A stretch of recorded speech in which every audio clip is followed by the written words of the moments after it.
Cara, vou te falar, ser policial é muito bom, a polícia que é ruim, E tu entendeu? pode dizer por que que tu saiu? Sim, eu fui candidato.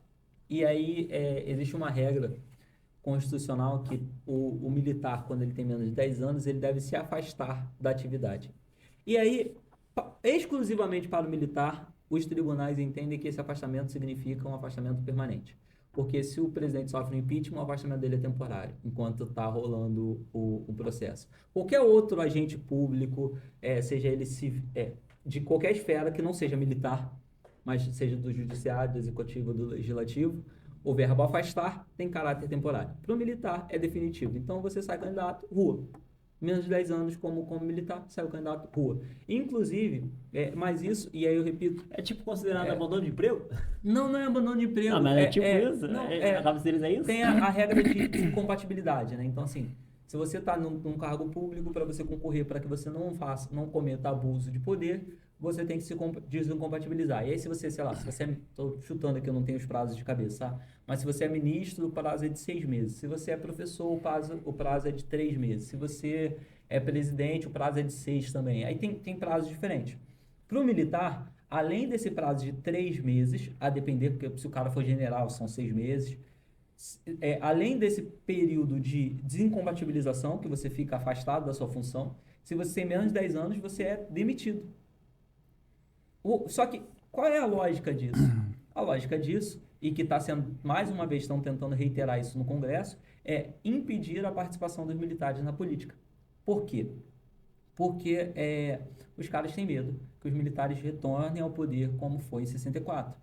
E aí, hoje, na verdade, estão pedindo, tanto, eles estão tentando aprovar alguns projetos de lei que militares, membros do Ministério Público, juízes e mais uma categoria específica, tenham que pedir demissão 2 anos antes de concorrer. Olha a ideia. Eu passei num concurso público, eu tenho meu cargo, tenho minha estabilidade, mas eles querem que eu peça demissão 2 anos antes para depois tentar concorrer. E aí, pô, peço demissão hoje. 2 anos. Daqui a 2 anos eu, pô, não vale a pena, né, cara? Acho que eu não vou ganhar, não. Ah, não consegui legenda num partido para concorrer.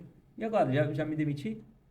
Aí o que, que o cara vai pensar? Ah, não vou nem tentar, não vou concorrer. Porque vai que eu me demito agora, daqui a 2 anos eu. Tá entendendo? A ideia é impedir a participação dos militares na política.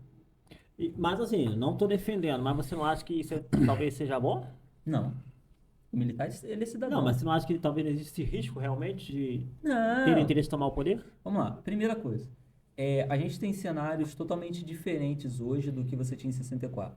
Hoje, o esquerdista, o moleque revolucionário, é um cara que fica xingando os outros no Twitter. Não é um cara que, de fato, vai pegar em armas, vai sequestrar, vai cometer atentado terrorista.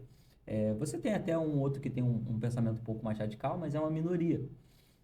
Então, o cenário político que se apresentava em 64, quando os militares tomam o poder, é totalmente do cenário de hoje, totalmente diferente do cenário de hoje. Você tinha naquela época ali as disputas internacionais de comunismo contra capitalismo, onde existia uma influência ali dos membros da União Soviética, da extinta União Soviética, de tentar criar dentro da América Latina locais onde eles pudessem explorar a sua política para lutar contra os Estados Unidos.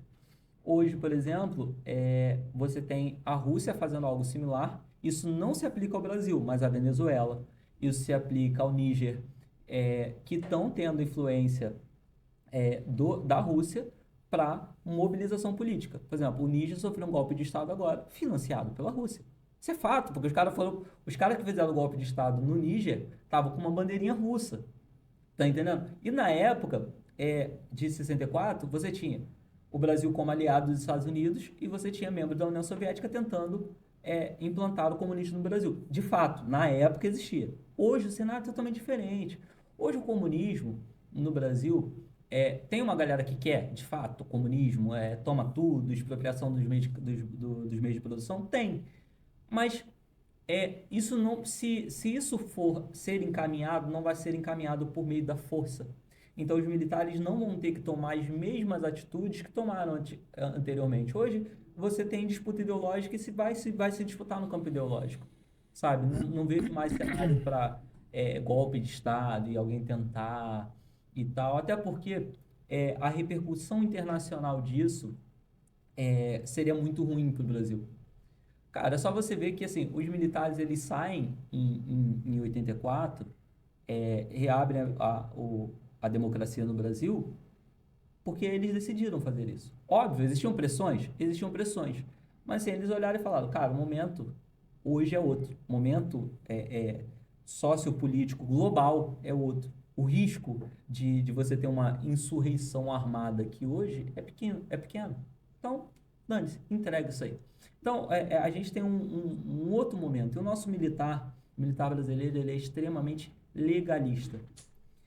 Até rolou agora nas relações do Mauro Cid, né, o chefe, assistente de ordens do Bolsonaro, ele disse ele que o Bolsonaro reuniu os comandantes das 3 Forças Armadas para verificar essa situação, e o comandante do Exército teria dito para o presidente o seguinte: presidente, se você tentar, eu vou te prender.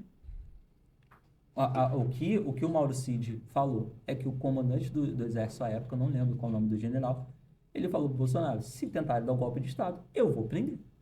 Então, assim, cara, é um momento totalmente diferente, sabe? Nossos militares não vale a pena assumir esse pepino. Por isso que a galera da direita chama os militares hoje de melancia, né? Verde por fora, vermelho por dentro.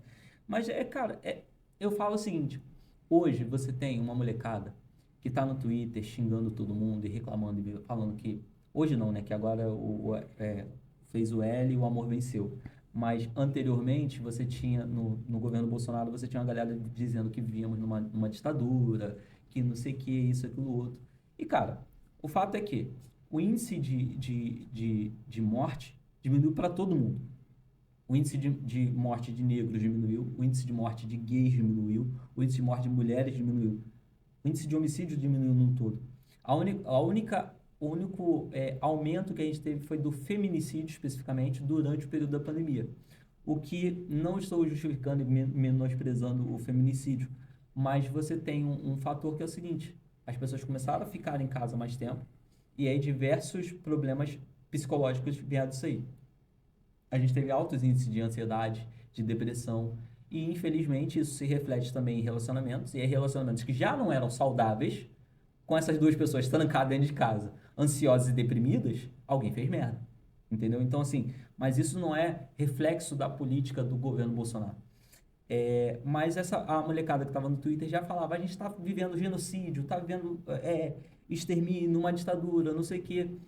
E, cara, sem ter gente morrendo, sem ter gente sendo presa. Quem você viu ser preso por crime de opinião no governo Bolsonaro? Qual foi o jornalista que foi censurado, que perdeu o emprego por causa do governo Bolsonaro? Não teve. Bolsonaro xingava o jornalista. Isso é feio para um chefe de Estado, eu concordo.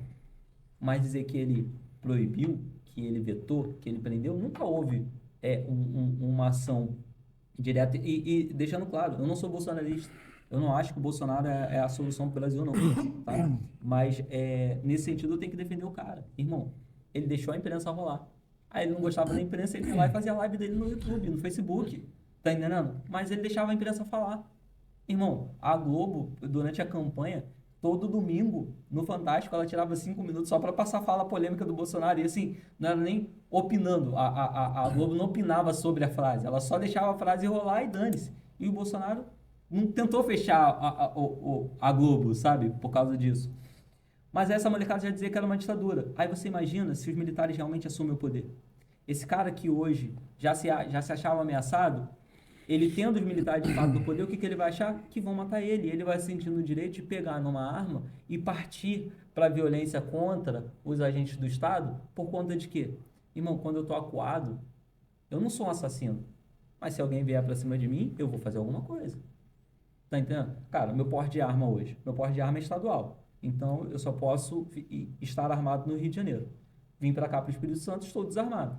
Só, cara, eu não me sinto confortável. Eu ando com uma faca no pescoço. Tipo, irmão, eu quero matar alguém? Não. Mas se alguém vier fazer alguma coisa, eu vou me defender. Tá entendendo? Infelizmente, se os militares vêm ao poder hoje, eles vão dar brecha para essas pessoas que já se consideram ameaçadas partirem para agressão, sabe? Então, assim, os nossos militares, eles não são burros, assim, sabe? Porque, entenda, Um oficial de carreira hoje das Forças Armadas, ele começa a formação dele com 13, 14 anos.